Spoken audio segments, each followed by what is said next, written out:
Hey, everybody, welcome back to Towers Take Live on Facebook. Hope you're having a wonderful day. I'm having a good day, and nobody is having a better day today than Elijah Godwin. Elijah Godwin is the sprinter at the University of Georgia who had the misfortune of running backward into a javelin at the University of Georgia track team practice on Tuesday. Um, Great news. He's in great spirits. I just got off the phone a short time ago with Elijah. And if you don't mind, go ahead and share with your friends that we're on Facebook and that we're talking. And I will look at your comments here and be glad to answer any questions you guys might have. Um, but, the story of the moment, at least for me, is I literally just got off the phone. We're a little bit late getting started today with Elijah Godwin. Spoke to his mother first, and then she put Elijah on the phone. Incredible accident. Long story short, he literally came millimeters from that javelin piercing his heart. As it is, there was no, I started to say no major organ damage other than the lung. His left lung was punctured and collapsed. But from that, he's going to fully recover. His mother's there. He thanks everybody for the prayers and the outpouring. Elijah Godwin, a freshman from Covington, Newton County area. Um, First time I had a chance to talk to him, just a great sense of humor, great attitude. And if this is fresh news for you guys, so as soon as we get off of our weekly session here on Facebook, I'll put that together, and you'll be able to read that on Dog Nation, along with a bunch of other good stuff. So anyway, it's hard for me to get over that. Being a parent, any of you guys I know who are a parent, you couldn't imagine getting a call like this. Hello, Gary Strickland, Tracy Nelson, Winfred Stenispring or Steinspring, Rick Wallace, Mike Christopher in the house, Wayne Carroll. Um, let's see. Oh, hey, Coach Winslet. Charles Winslet is there. Yeah, the track guy is going to go. Charles says, glad the track guy is going to be okay. Um, yeah, just really a freak accident. And that's something that Elijah was talking about is, since this has happened, he's, been made aware of a lot of freak accidents that have happened over the years to different people, and they don't recall, they haven't been as fortunate as him. So thank you again for your prayers on that. Kevin Green says hello from jury duty. Kevin? You might need to be paying closer attention. They usually don't let you have phones in those things, do they? Maybe they're just going through the selection process. Ab Harding says Mullen has lost control of Florida. It kind of sounds like he's lost control of himself. Uh, Brendan Vernon says hello. Thank you. Be sure to share this. I know we're almost into the dog days of summer, but participation that has been so incredibly high on this show all the time has dwindled some lately, and I can understand that. Jennifer Caldwin Sperlin adds her glad to hear Elijah as well. Melda Sims, I love pronouncing these names. Abruzes says prayers. Hal Love, I don't feel like I've seen you lately, Hal. I'm sure you've been here though. You're a very loyal and regular customer. Um, so and Hal says, speaking of prayers, says sorry I missed some of your shows. I was diagnosed with cancer in January and try to keep up. Hey everybody, prayers for Hal Love. Sorry to hear you're dealing with that, Hal, but we're told that our trials and tribulations, there's meaning in them, and so I hope you're going to get meaning, and I hope out of this, and you're going to get a full recovery. Hello, Daryl Jones, DJ. Good to see you in the house. So yeah, pretty good outpouring today. But yeah, and so I guess you would call it news, the whole Dan Mullen craziness. And look, I'm out here skipping on Brandon Adams' path when I start talking about that. But I did write about it this week between Mike Bianchi and Dan Mullen. I've never seen anything like it. I mean, maybe this is the new way. If you just talk confidently enough and talk the talk, it'll overcome all the obvious shortcomings that there are otherwise. And Florida's got a lot of shortcomings. I mean, look at their season last year. Felipe Franks is a good quarterback, and he's going to get better. Nothing stays static. But I don't get any indication from their recruiting. Maybe some of their ongoing recruiting right this minute, but the last couple of years don't tell me that they've just got a cupboard full of great prospects about to come out, you know, uh, and Georgia's the facts are what they are. What Georgia's been doing to their fellow Eastern division opponents that's not smoke and mirrors, man. I mean, it hadn't been close, including with Florida. So, to be talking all that trash, or maybe it's not talking trash. At the end of the day, it's sports, and they're meant to be fun. And so I don't, I just, but what I don't get as a, son of a coach and a longtime reporter of athletics, I just don't understand why you want to poke the bear. I mean, you want to beat the bear, you want to kill the bear, you want to eat the bear, but you don't poke him. Uh, and the reality is Georgia's not looking at Florida. Now they're paying attention to Florida like they always do, like they do every opponent. But what I mean, that's not what they're trying to overcome right now, right? Their bar is over Alabama. That's the one they're trying to clear. And if you're clearing Alabama, you ought to be clearing Florida. And right now they're clearing Florida by a good bit. So anyway, it's crazy, yeah. And they have some Ab Harding is pointing out some of the off the field stuff they got going on, and all teams have a little bit off the field going on. There's a present appears quite a bit more serious than what Georgia has been dealing with. But yeah, I mean, and here's the bottom line. Brandon said this, I've said this, everybody said this. Bottom line, Georgia's going to always catch that, until they can slay the monster, and win the national championship. And everything that I've seen these past few years tells me that Georgia's going to be able to do that. Will it be this year? I don't know. There's still the Alabama monster to slay. I think they own the East, as we like to say around Dog Nation. I'm sure we'll have some more own the East promotion leading into next season, but I don't know. Florida is not their brief concern. Brandon Vernon is clearly wants the Nate McBride bell today. Nate McBride's doing great. Currently third string at middle linebacker, as I understand it. First string on at least 2 and maybe 3 special teams. So he's doing well. James Crump says Mullen is a chip off the old Urban block. See, here's the thing I'll say about that.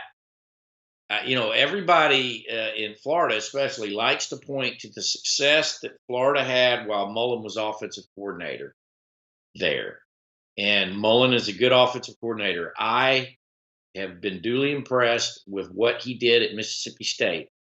And I think he does great things with great quarterbacks, like he did with Dak Prescott, like he did with Tim Tebow, a certain style of quarterback. But a lot, how much of Florida's success should he get credit for? I don't know, because Urban Meyer, look, if you know anything about Urban Meyer and his, various dips into retirement, I mean, the guy is a control freak. he controls everything. So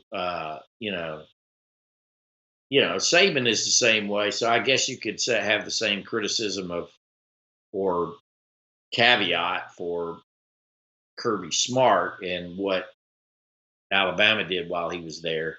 But you know, uh, I just, Dan Mullen's got a lot more work to do before Florida is ready to challenge Georgia, in my opinion. Um, Joel Moody says, "Let me be the first today to say McBride to fullback." Look, here's the deal about that. That'd have been great about 5 or 10 years ago, or certainly 5 years ago. Georgia just about doesn't use a fullback anymore.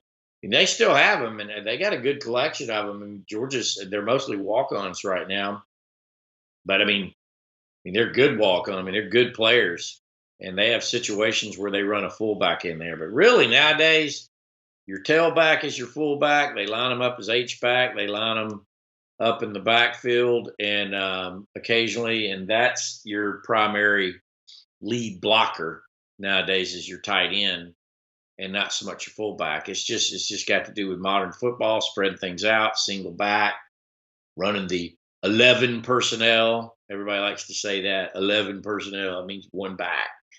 Um, and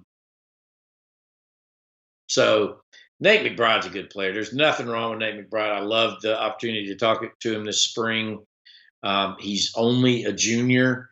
It's not unusual to not earn a starting position until your junior, senior year. Nowadays, we're in a microwave society. 5-star, 4-star. If you're not starting right out of the box, I guess we all pretty much translate 5-star um, into immediate impact. That's not always the case, whether you're 5-star or 4-star. And when you're recruiting multiple 5-stars and 4-stars, like Alabama has done and Georgia's doing now, it's just simple numbers that they're not all going to get on the field. So I agree a little bit with what Kevin Hacksaw said. Florida's 10-3 was fool's gold. Go back and look. They had some big losses to Kentucky and Missouri, I think it was, and the win over Michigan was nice. But it's just that's that. There's 10-3, and then there's I don't know 10-3. I guess there's 10-3 and 3 losses to top 25 opponents like Georgia had, or what have you. James Crump has a very direct question here. What is the weakest position depth wise this season? Definitely the defensive line, I think. I don't think there's any question about that. Perhaps tight end, though. I think you're going to, between the transfer from Eli Wolf from Tennessee and the late addition Sider um, and Fitzpatrick and Warner, I think you're going to be okay there. Some people say receiver, but I don't really buy that. I think Georgia has a lot to choose from receiver. They're still trying to find some stars there, but I would definitely say defensive line, depth on the defensive line. I think Georgia's first line is okay. They got to get some health concerns resolved. Julian Rochester and David Marshall, especially. I think David Marshall, if he can get 100% healthy, would be a huge addition. Brendan Vernon wants to know, can Ben Cleveland hold on to his starting position? We have a Ben Cleveland bell here, too. A little bit higher pitch. Absolutely. Ben Cleveland can hold his position. He was one of the great stories of 2017, coming in there and actually unseated Solomon Kinley at right guard. Solomon Kinley is now solidified at left guard. Ben Cleveland appears to have gotten back to full speed from that ankle injury and broken leg, ankle, what are we going to call it, high ankle. That was not insignificant that he was emerged from spring practice as the number one right guard. It's not like, he's got some serious competition there with Cade Mays and Jabari Sawyer. So, I mean, I think the line that's going to be your line there is Trey Hill at center, Kinley and Cleveland at the guards, Wilson and Thomas at the tackles, and then you got Cade Mays and Jamari Sawyer as your putty guys put all over the place. Those guys get hurt, every game. Somebody has to come out for something because it's a hard job up front.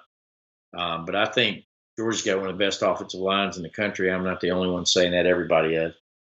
Philip Jordan Wells says DL and safety. And I don't disagree with that. Safety, safety is a little bit. I mean, I love LeCount and I love JR. LeCount's had his issues, but at this point, he's very experienced and he's still very quick, slightly undersized. And you got Otis Reese, pushing him there. And you're bringing in a lot of new safeties. But here's the thing: you tend to now think about it. You pretty much play the same two safeties. So that's not a position that you switch a whole lot in and out of. So, it's not like tailback, D line, where you got a lot of heavy linebacker, heavy rotation, wide receiver, heavy rotation. That's not really the case in the back end. James Crump, I think Zeus and Swift both rush over 1,000 yards this season. I'll take that bet, James. I love what I'm seeing from Zeus, but I'm still skeptical on that. He'll be able to play. There's no question this season, based on where his recovery is right now. But Georgia, I don't see Georgia playing fast and loose with that guy. He's got a valuable career ahead of him, and they'll take it easy. Yeah, James Crump brings out Lewis Seen at safety, and he was very impressive. Impressive in the spring game. We all got to see that, and impressive in spring practice. Brandon Burnett, they are some big boys. All right, hit me with some more questions. We're running out of actual questions here. The other news this week, basketball. Have y'all been paying attention to basketball recruiting? This is incredible. Georgia class ranked number 6. Ranked number 6 in the country, according to Rivals or whoever, what I mean. Consensus top 10 recruiting in basketball. That doesn't happen often at Georgia. Added a 6th player. Technically the commitment was last week from Donnell Gresham, a 6'2" transfer guard from Northeastern University. And they also this week signed the 5'8" guard Severe Wheeler out of Houston, supposed to be the second coming to J.J. Frazier. Little guy, great ball handler, great shooter. Ant-Man, of course, Anthony Edwards and Christian Brown, Tamani Kamara, Jaquan Walton, round out the class, and you add those. We don't know what's going to happen to Nick Claxton. I really hope he comes back, because I think this has a chance to be one of the greatest turnarounds ever from, what was it, a two SEC win team last year or whatever. That would be very impressive to see them make the NCAA tournament. And I think they can do that with Nick Claxton. I'm not 100% sure if they couldn't without. James Crump has a good question. How's Notori doing on the defensive line? Haven't heard much about him. I haven't either. In fact, we asked about him, and Kirby, every once in a while, Kirby, sometimes by saying a little, he says a lot, and Notori, when we asked him about him, he said he's improving a lot, getting a whole lot better.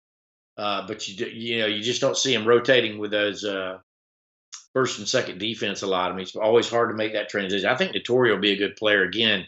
Relatively young, redshirt sophomore, I think he's entering this year. So he's got 3 years of eligibility left. So he's got plenty of time to get better. He's a big guy.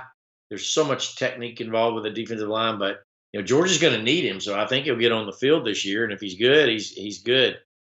Jaden Hunter, Brandon Vernon wants to know any word on him. He's in the transfer portal. I have not heard if he is committed or ended up somewhere else. Jaden's one of those guys who very well could come back if he wanted to. Great kid, great parents, great mother. Played basketball for Georgia. Brandy did. But right now he's in the transfer portal. I probably need to check on that. I appreciate the heads up. Hello, Michael Morrow. Welcome. You're coming at the end. We have Connor is giving me my 5 minutes warning, so I don't have much time. Um,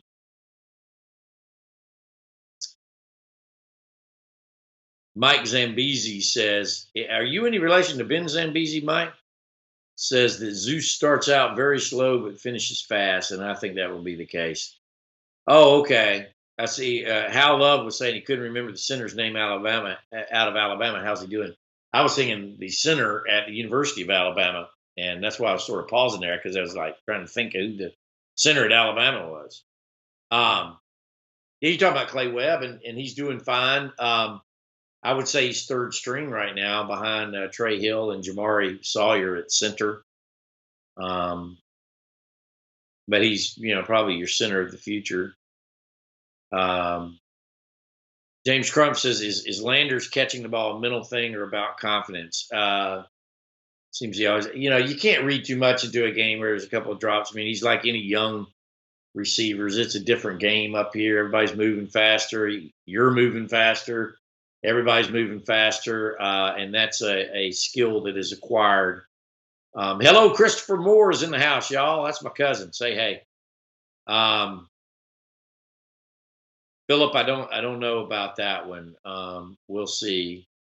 Christopher, you missed a while ago. I gave an update on Torrey Johnson. He's doing well in his transition to defensive line. Um, he's going to have to play this year just because of Georgia's depth there. But right now he's still second or third line at best. Scott Anderson, those questions are for Jeff Sentell.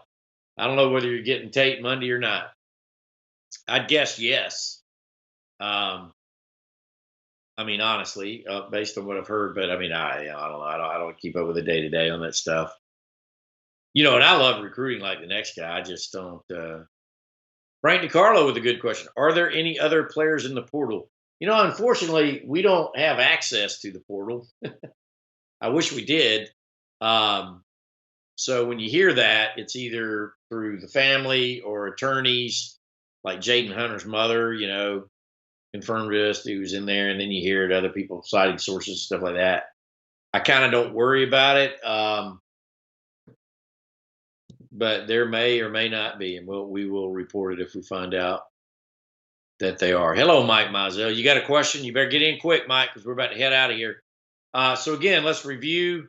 Dan Mullen is still being Dan Mullen down in Florida. Mike Bianchi is a pot stirrer. He's a good guy though. In real life, he really is. He's a hilarious person. And he loves those Gators. And sometimes you just rile up the old fan base. Georgia basketball recruiting like crazy. But the most important news of the day, Elijah Godwin of Covington, recovering in the hospital from a very serious javelin wound. That's a great attitude. I just got off the phone with him a little while ago. And I am going to, as soon as we get off of here, I'm going to get a report up just as fast as I can, having had a chance to visit with young Mr. Elijah Godwin and his mother, very, very kind. And they thank the Bulldog Nation for prayers. They believe prayer had a lot to do with, just the fact this accident not being worse. This is an accident, not a tragedy, and they think that's a God providential thing. So yeah, it was terrible, Frank, a terrible thing. So on Connor's orders, I'm going to have to get out of here. Let me know if there's anything else you'd like me to look into reporting wise right now. When we shut down the old Facebook machine here, I'm going to wrap out as quickly as possible an update on Elijah Godwin. And I got a lot of other things I'm working on. Thank you, Hal. I'm glad you saw me on Feinbaum. Paul and I go way back. I like to tell people we go all the way back to when Paul had hair. So that's a long time. But yeah, mostly good news. Oh, and I did bring up baseball. Baseball this weekend, big series at Auburn. Emerson Hancock returning to the mound on Saturday. Tony Losey going on Sunday. They lost in extra innings to Jacksonville State last night in one of those tough midweek games where you're emptying your bullpen and throwing everybody in the world. I can't remember the kid for Jacksonville State, but real clutch performance. Had a game-winning hit in a home run. Maybe it was 2 home runs, but to send it in extra innings and then win it in extra innings for the Gamecocks of Jacksonville State. So that's all for me. There's lots more to read on Dog Nation.